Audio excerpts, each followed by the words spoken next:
Of veiled women there are plenty in the world, but were there also two Kors? Then I turned to the beginning and began to read. This happened in the autumn when the sun does not rise till about 6, but it was broad daylight before I ceased from reading, or rather rushing through that book. Oh, what was I to make of it?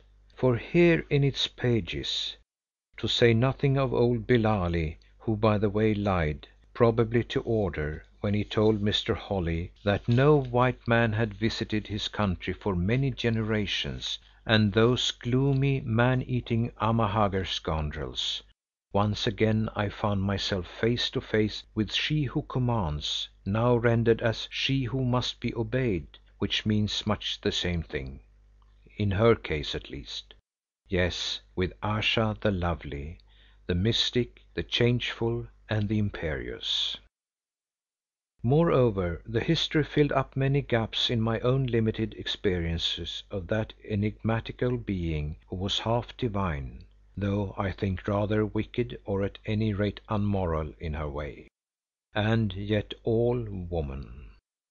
It is true that I showed her in lights very different from and higher than those in which she had presented herself to me, yet the substratum of her character was the same, or rather of her characters, for of these she seemed to have several in a single body, being, as she said of herself to me, not one, but many, and not here, but everywhere.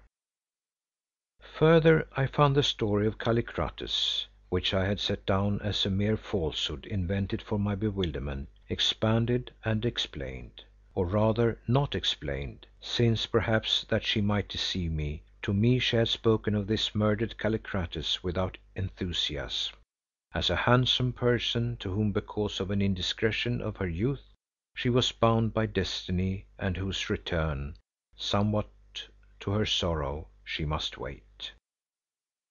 At least she did so at first, though in the end, when she bared her heart at the moment of our farewell, she vowed she loved him only and was appointed to him by a divine decree.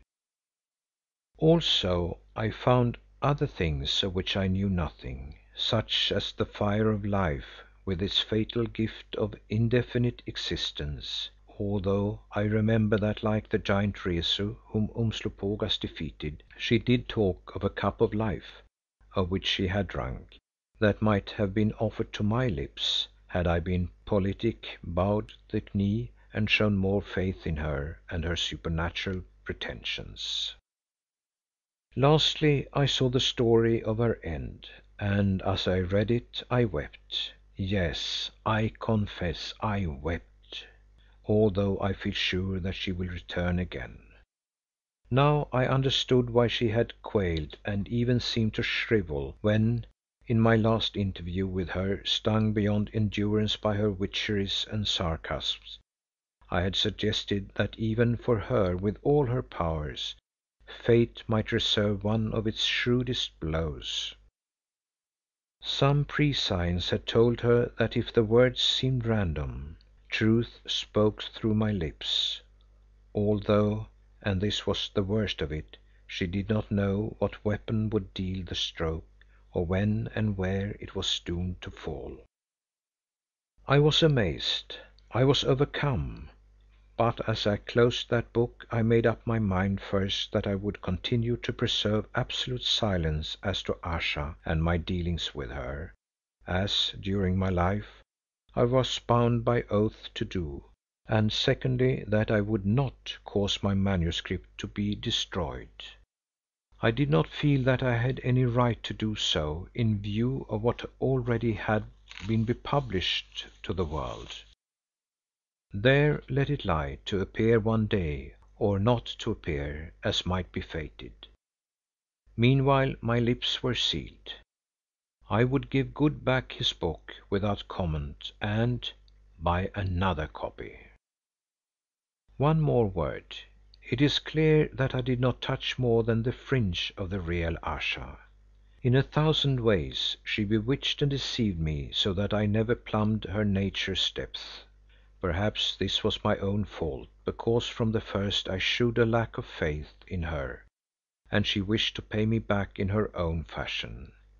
Or perhaps she had other private reasons for her secrecy. Certainly the character she discovered to me differed in many ways from that which she revealed to Mr. Holly and to Leo Vincey or Kallikrates, whom it seems once she slew in her jealousy and rage. She told me as much as she thought fit that I should know, and no more. Allan Quatermain, The Grange, Yorkshire. End of note by the late Mr. Allan Quatermain, from She and Allan by H. Rider Haggard. Read by Lars Rolander.